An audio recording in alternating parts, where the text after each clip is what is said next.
sepertinya keputusan hakim terhadap MKC 10 tahun penjara itu adalah merupakan amal ibadah mereka.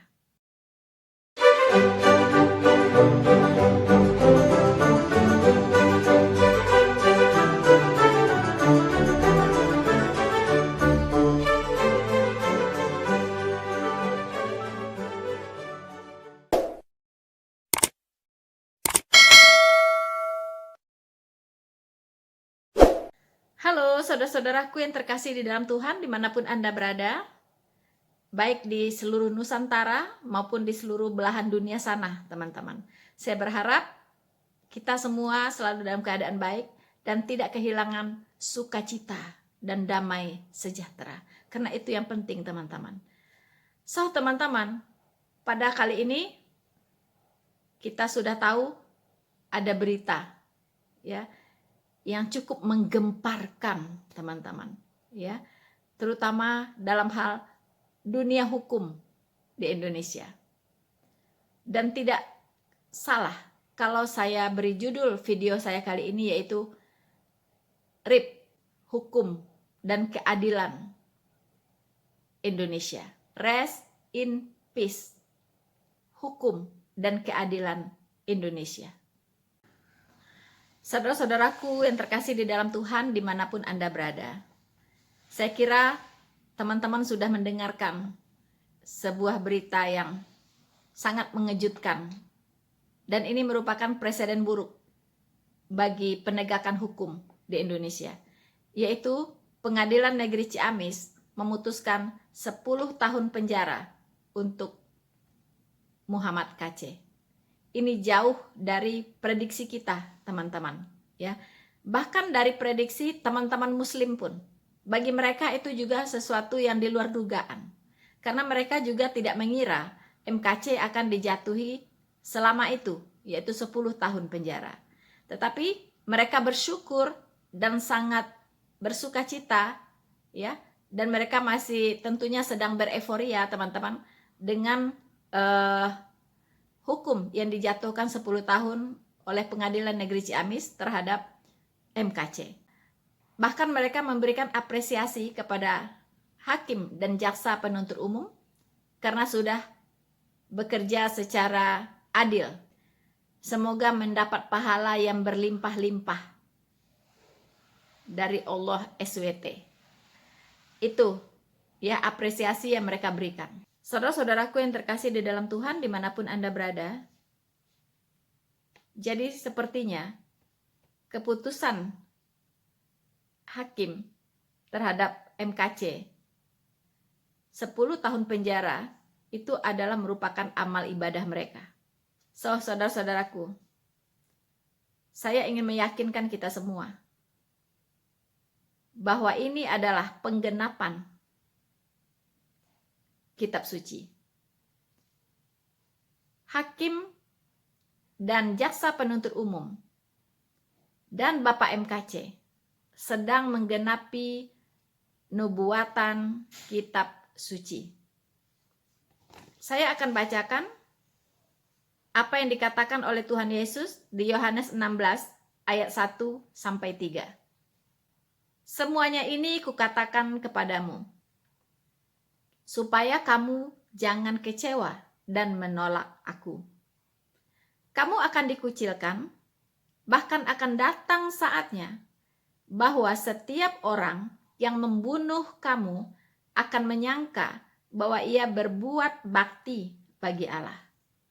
Mereka akan berbuat demikian karena mereka tidak mengenal baik Bapa maupun aku.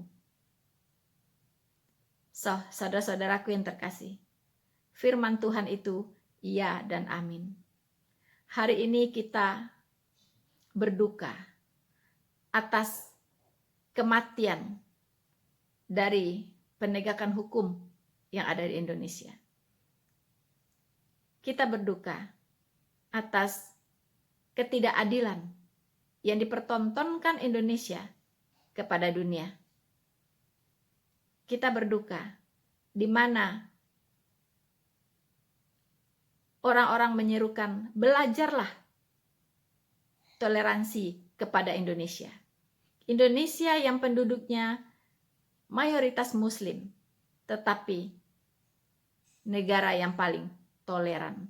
Dan hari ini kita katakan itu semua adalah bullshit. Saudara-saudaraku yang terkasih di dalam Tuhan, jangan pernah lagi mengatakan bahwa Indonesia ini negara hukum. Karena hukum yang dipraktekkan sekarang itu bukan hukum yang sebenar-benarnya, tetapi adalah hukum rimba, di mana yang kuat akan menguasai yang lemah. Yang kuat akan semena-mena terhadap yang lemah. Dan penegak-penegak hukum akan tunduk kepada people power. Di dalam ruangan berlangsung sidang. Tapi di luar ruangan berlangsung demonstrasi, gerakan massa yang menuntut hukuman terhadap MKC seberat-beratnya. Dan penegak hukum tunduk kepada tekanan massa.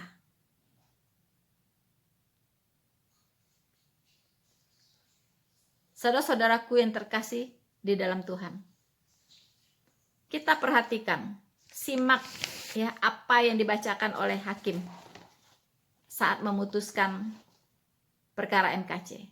Tidak ada satupun hal yang meringankan yang bisa diperhitungkan. Dia bilang tidak perlu hal-hal yang meringankan itu. Kita melihat hal-hal yang meringankan terhadap Yahya Walloni sehingga bisa diputuskan 5 bulan penjara, dan itu tidak berlaku untuk seorang MKC. Misalnya, MKC adalah pencari nafkah bagi keluarganya. Itu berlaku untuk Yahya Walloni, tetapi tidak berlaku untuk MKC. Yang kedua, belum pernah dihukum. Itu juga hal yang meringankan, tetapi berlaku untuk Yahya Walloni dan tidak berlaku untuk MKC. Bahkan ada hal yang seharusnya diperhitungkan ya dan bisa meringankan, yaitu penganiayaan yang sangat tidak berperi kemanusiaan dan biadab dan keji yang dialami oleh Bapak MKC selama di Bareskrim Polri. Itu sama sekali tidak diperhitungkan sebagai sesuatu hal yang meringankan. Dianggap seperti tidak pernah terjadi.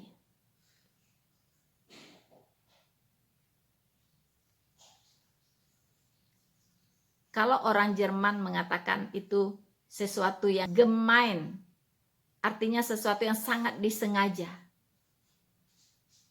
Sesuatu kejahatan yang disengaja. Saudara-saudaraku yang terkasih di dalam Tuhan,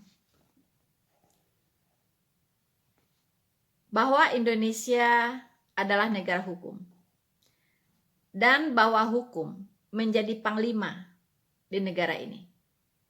Saya pikir ini terlalu berlebihan dan harus dikoreksi. Karena faktanya tidak demikian.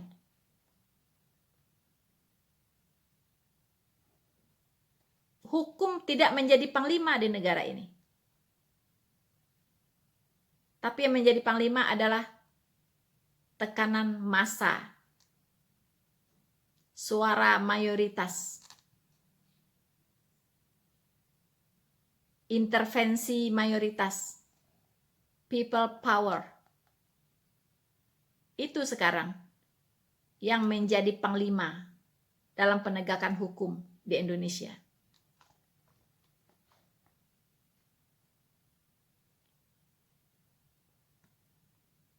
Saudara-saudaraku yang terkasih,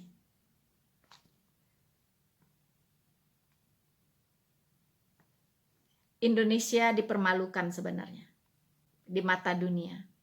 Mata dunia sekarang tertuju kepada Indonesia. Mereka sedang bereforia, tapi di sisi lain, Indonesia sedang dipermalukan dengan penegakan hukum yang bobrok dan jauh dari rasa keadilan.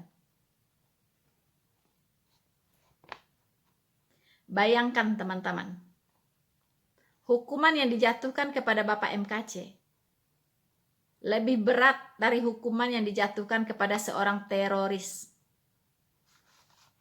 Kita tahu, Munarman, seorang teroris yang perannya sangat besar, cuman dijatuhi 3 tahun penjara. Bahkan, kalau teman-teman ingat ada seorang nenek tua. Nenek tua yang mencuri 3 buah koko atau coklat. Nama neneknya kalau nggak salah, ya itu Nenek Minah. Ya, Nenek Minah ini mencuri 3 coklat atau koko. Dijatuhi hukuman 1 bulan 15 hari hanya mencuri koko. Bagi seorang nenek itu sangat menyedihkan. Dan mungkin kita masih ingat juga Ibu Meliana hanya bersueren mengeluhkan bunyi toa itu kalau bisa dikecilkan. Itu kena hukuman 18 bulan.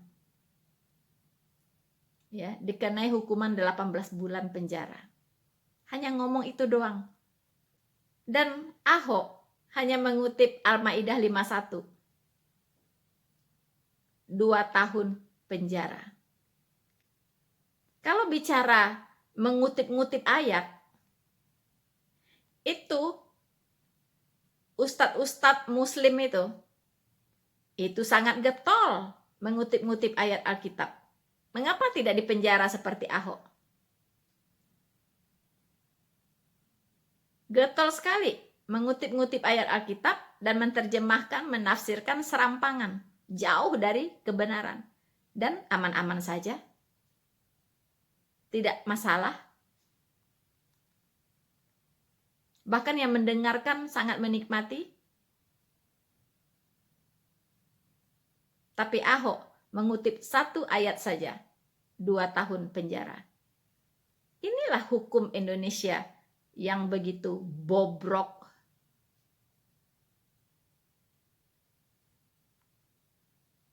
MKC merespon penistaan yang dilakukan oleh Abdul Somad tentang jin. MKC 10 tahun penjara.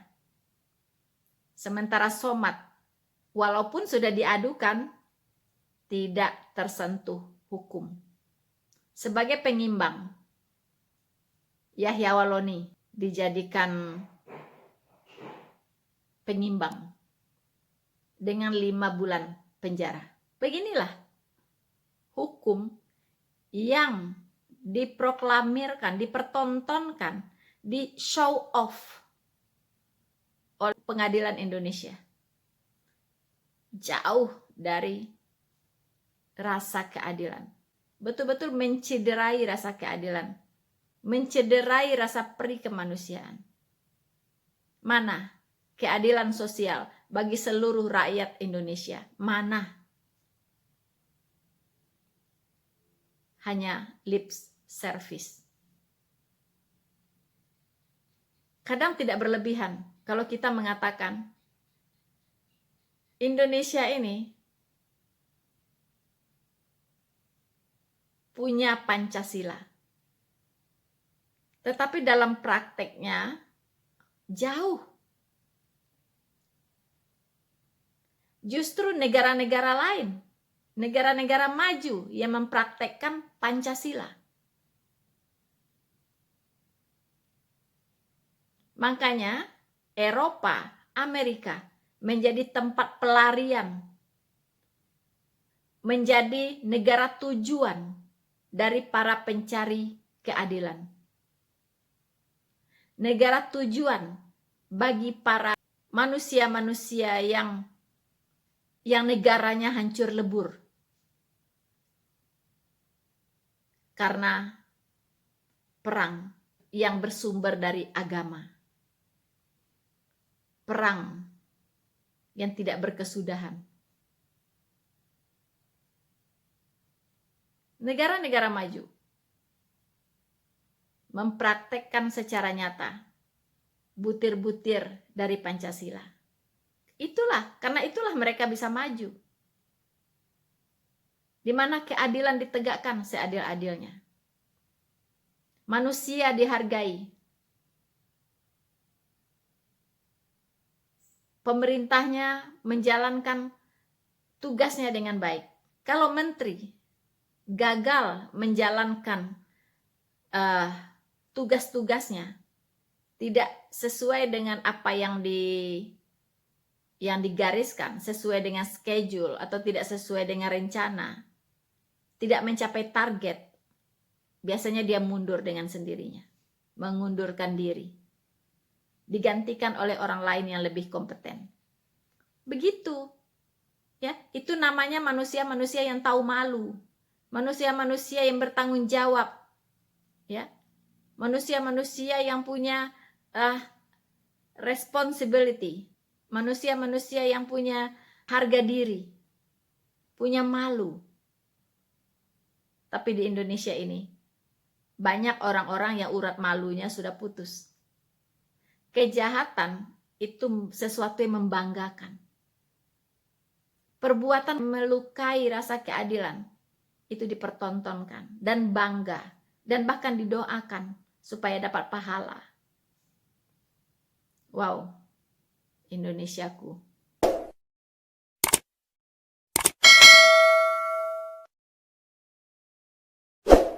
Saudara-saudaraku yang terkasih di dalam Tuhan dimanapun Anda berada.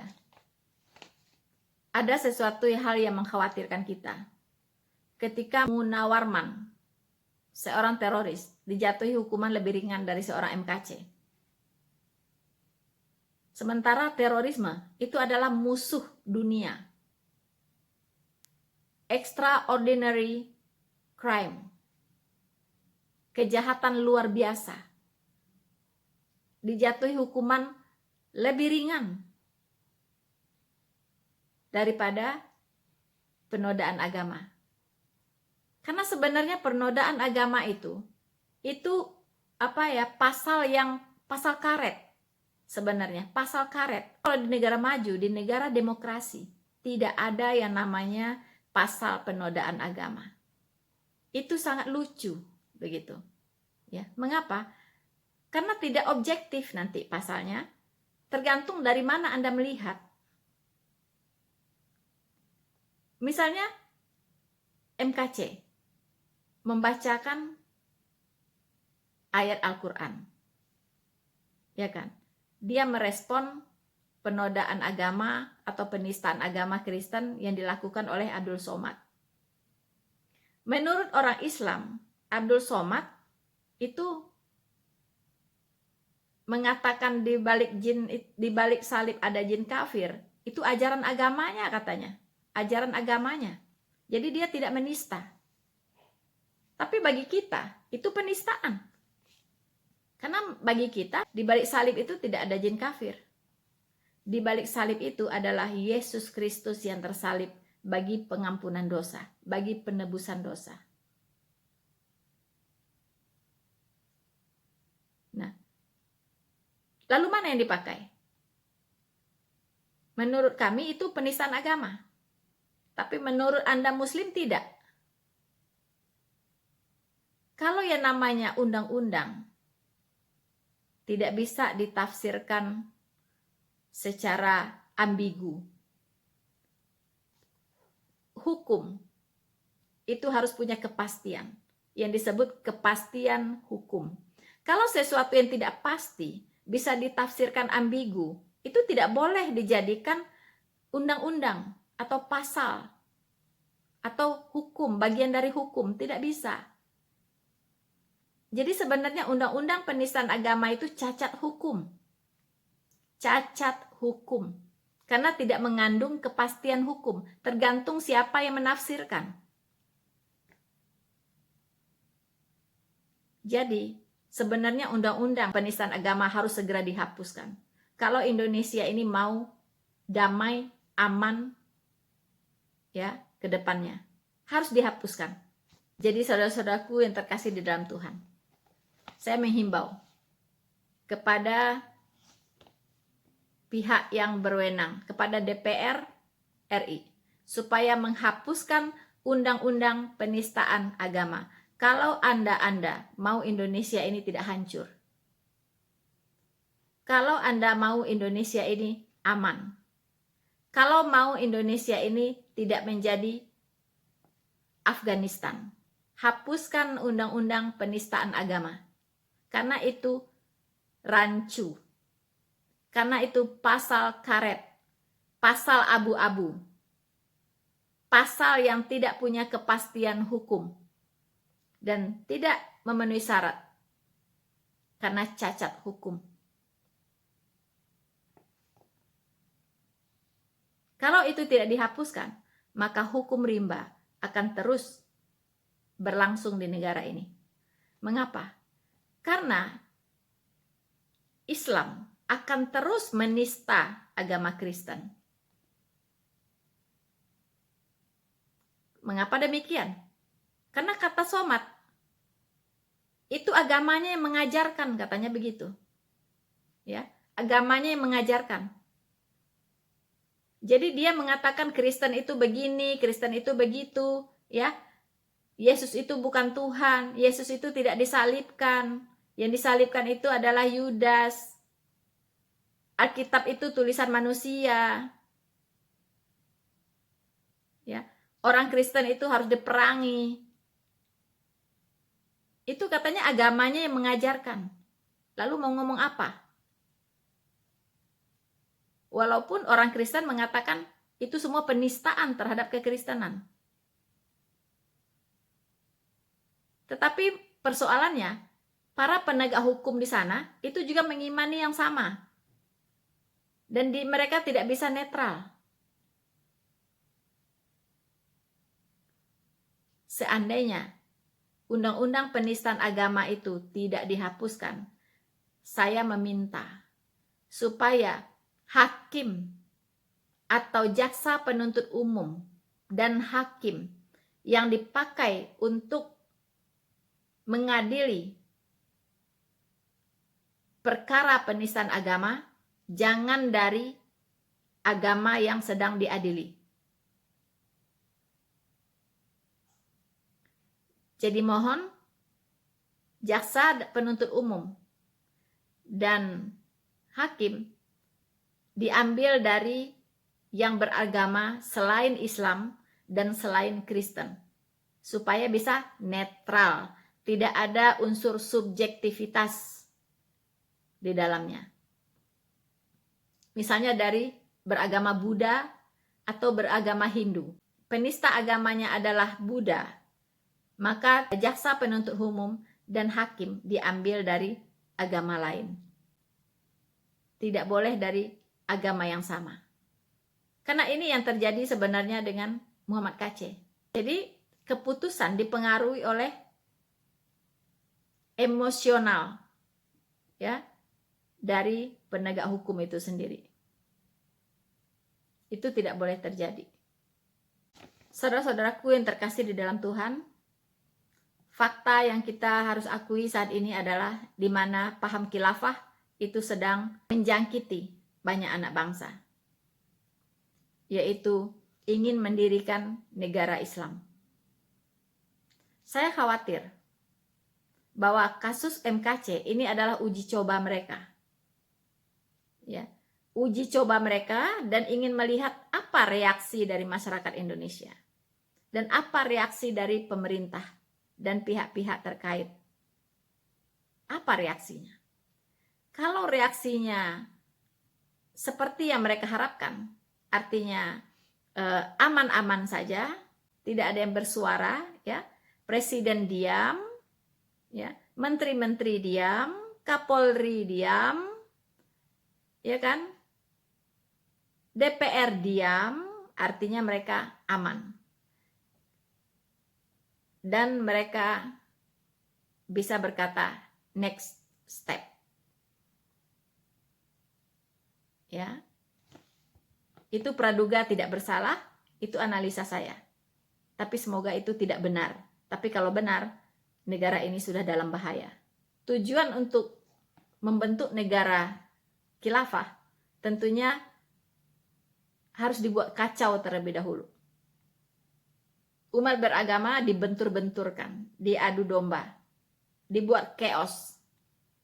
Kalau keadaan sudah chaos, maka disitulah mereka akan bertindak. Ini praduga tidak bersalah, juga bukan mimpi di siang bolong. Karena ini semua melalui pengamatan kita sebagai rakyat Indonesia. Pemilihan umum tinggal 2 tahun lagi. Dalam 2 tahun ini adalah waktu yang sangat singkat untuk Indonesia. Apakah akan melejit maju ataukah hancur, lebur? 2 tahun inilah waktu yang sangat menentukan. Mau jadi apa, mau seperti apa Indonesia ke depan. Pemerintah jangan santai-santai dengan zona nyamannya. Kemudian rakyat Indonesia juga jangan cuek, masa bodoh, tapi harus waspada. 2 tahun, tidak lama. Apakah Indonesia akan menjadi negara maju ataukah jadi hancur lebur? Bukan Indonesia lagi, tapi Indonistan, mengikuti seperti Afghanistan. Itu semua di tangan Anda. Ada di tangan pemimpin saat ini, ada di tangan yudikatif, legislatif, ada di tangan rakyat Indonesia. 2 tahun, ingat, itu bukan waktu yang lama. Tapi dengan dipertontonkannya kebobrokan penegakan hukum di Indonesia ini, saya kok jadi pesimis. Saya sangat pesimis.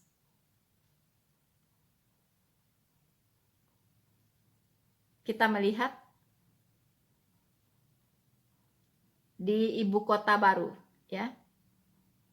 Awalnya banyak yang mau berinvestasi. Tetapi kok kesana-kesana pada mengundurkan diri tuh investornya. Itu pasti karena ini, ribut-ribut terus. Ya. Teroris begitu banyak, radikal begitu banyak. Siapa yang mau berinvestasi di Indonesia ini kalau demikian?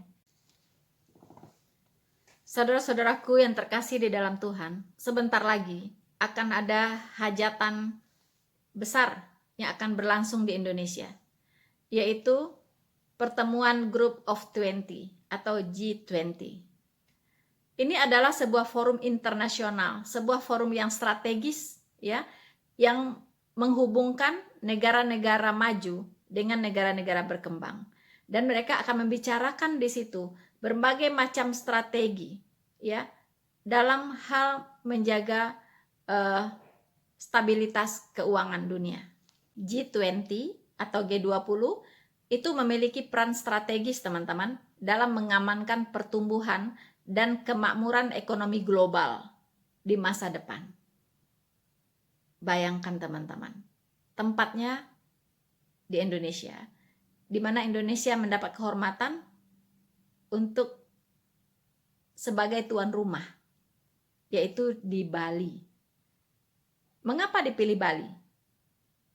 Karena Bali itu adalah jendela Indonesia.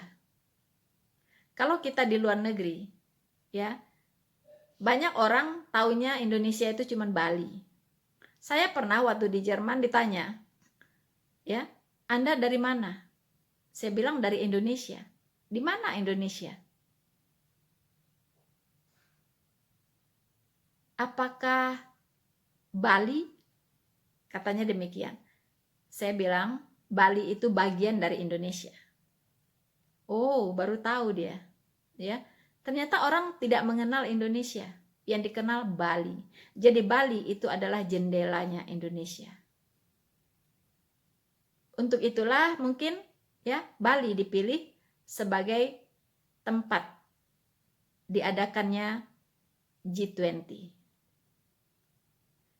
Berhubung ini adalah sebuah ajang ya strategis untuk bagaimana membicarakan berbagai strategi untuk mengamankan pertumbuhan dan kemakmuran ekonomi global di masa depan. Pertumbuhan ekonomi itu tidak bisa dilepaskan dari keamanan dan kepastian hukum di negara bersangkutan. Tidak ada pertumbuhan ekonomi jika negara itu tidak aman.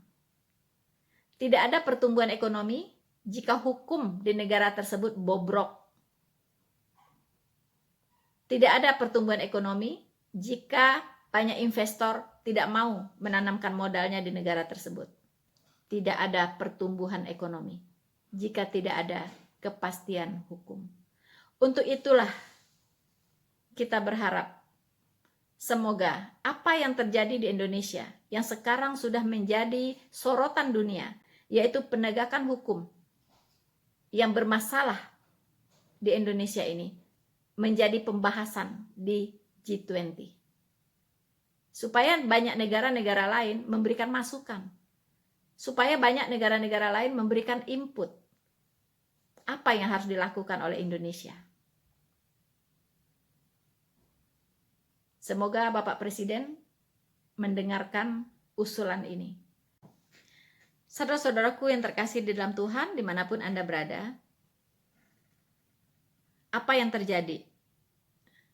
Ini memang sangat mengecewakan, menyedihkan, dan membuat kita sangat prihatin atas nasib Pak MKC. Nasib Bapak MKC. Tapi teman-teman, kita harus ingat bahwa Tuhan Yesus sudah mengatakan semuanya sebelum itu terjadi. Ketika para murid bertanya kepada Tuhan Yesus, Tuhan, apakah tanda-tanda kedatanganmu dan tanda-tanda kesudahan dunia ini? Kita tahu bahwa kita sekarang sedang menunggu-nunggu second coming, kedatangan Tuhan Yesus yang kedua kali di awan-awan, untuk mengangkat kita, orang-orang percaya, sebelum masuk ke zaman kesusahan besar, yaitu tribulation selama 7 tahun. Kita orang-orang Kristen sejati, orang-orang Kristen yang sudah diselamatkan, orang-orang Kristen yang sudah lahir baru, tidak akan masuk ke dalam zaman kesusahan besar itu, yaitu di bawah pimpinan antikristus. Kita akan terangkat dan akan menyongsong Tuhan di angkasa. Apakah yang akan terjadi sebelum kedatangan Tuhan Yesus? Di Lukas 21 ayat 10, ia berkata kepada mereka, bangsa akan bangkit melawan bangsa, dan kerajaan melawan kerajaan. Akan terjadi gempa bumi yang dahsyat, dan di berbagai tempat akan ada penyakit sampar dan kelaparan. Dan akan terjadi juga hal-hal yang mengejutkan dan tanda-tanda dahsyat dari langit. Tetapi sebelum semuanya itu, kamu akan ditangkap dan dianiaya. Kamu akan diserahkan dan kamu akan dihadapkan kepada raja-raja dan penguasa-penguasa oleh karena namaku. Hal itu akan menjadi kesempatan bagimu untuk bersaksi. Saudara-saudaraku yang terkasih di dalam Tuhan, banyak hal akan menimpa dunia ini. COVID itu belum ada apa-apanya. COVID-19 itu baru uji coba, teman-teman. Ya. Tetapi akan datang jenis virus yang lebih dahsyat lagi. Penyakit-penyakit yang lebih dahsyat lagi. Ya. Akan terjadi gempa bumi yang dahsyat di berbagai tempat. Akan terjadi perang bangsa melawan bangsa. Sekarang sudah mulai kita lihat, ya kan? Dan itu akan berlanjut terus sampai masuk ke dalam masa tribulation. Ya. Tapi yang pasti sebelum semua itu terjadi, ya, sebelum terjadi perang, mungkin perang dunia ketiga, ya, sebelum terjadi gempa bumi yang dahsyat di berbagai tempat, sebelum terjadi kelaparan, penyakit sampar di mana-mana, ya, sebelum terjadi hal-hal yang mengejutkan, tanda-tanda yang ajaib, ya, yang dahsyat dari langit. Sebelum itu semua terjadi, ini dulu yang harus terjadi, yaitu sebelum semuanya itu kamu akan ditangkap dan dianiaya. Bukan cuma ditangkap, tapi juga dianiaya, ya. Kamu akan diserahkan ke rumah-rumah ibadat. Pasti ini berhubungan dengan penistaan agama. Berhubungan dengan agama, ya. Karena ditangkap kemudian dibawa ke rumah-rumah ibadat, ya. Bukan ditangkap dibawa ke mungkin ke mana gitu, ya, tempat lain, bukan. Ini ditangkap akan diserahkan ke rumah-rumah ibadat dan penjara-penjara, ya. Dan kamu akan dihadapkan kepada raja-raja dan penguasa-penguasa oleh karena namaku. Jadi penguasa pun itu sudah tidak berpihak kepada orang Kristen. Hal itu akan menjadi kesempatan bagimu untuk bersaksi. Jadi saudara-saudaraku, apa yang terjadi dengan Bapak MKC itu adalah nubuatan kitab suci. Dan itu bisa terjadi juga dengan Anda, dengan saya, dengan siapapun orang-orang Kristen. Ya. Pasti akan itu bisa terjadi kepada siapa saja. Kepada siapa saja orang Kristen. Dan itu memang diizinkan Tuhan terjadi. Dan jadikanlah itu sebagai kesempatan untuk bersaksi. Ya. Jadi jangan takut. Jangan takut. Semuanya itu memang harus demikian. Semuanya itu memang harus terjadi. Tapi satu hal. Tuhan memberikan kekuatan kepada kita. Kita baca di Matius 5 ayat 10 sampai 12. Tuhan Yesus berkata, "Berbahagialah orang yang dianiaya oleh sebab kebenaran, karena merekalah yang empunya kerajaan sorga." Ya, jadi Anda jangan dianiaya karena jadi teroris, ya. Jangan Anda dianiaya atau dipenjara karena korupsi.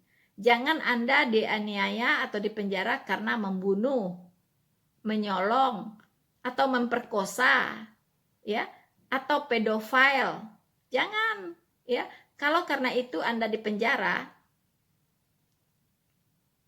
itu tidak ada upahmu sama sekali. Ya kan? Nah, tetapi berbahagialah orang yang dianiaya oleh karena kebenaran. Siapa itu kebenaran? Kebenaran adalah Yesus Kristus. Karena merekalah yang empunya kerajaan sorga. Ya. Kebenaran itu adalah Yesus Kristus.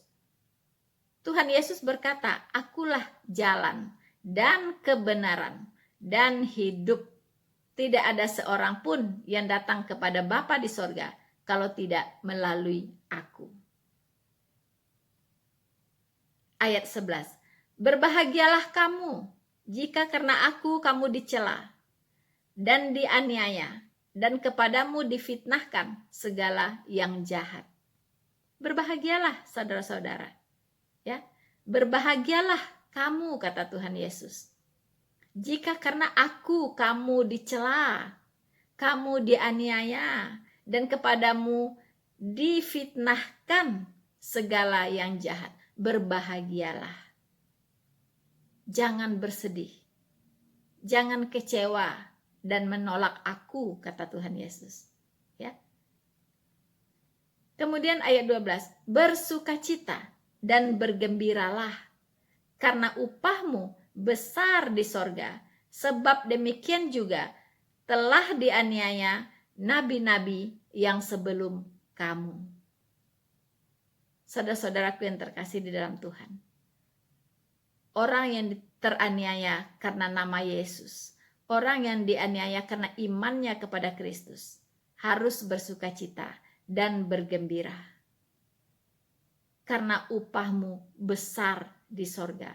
Ini yang mengatakan pemilik sorga sendiri, yaitu Tuhan Yesus.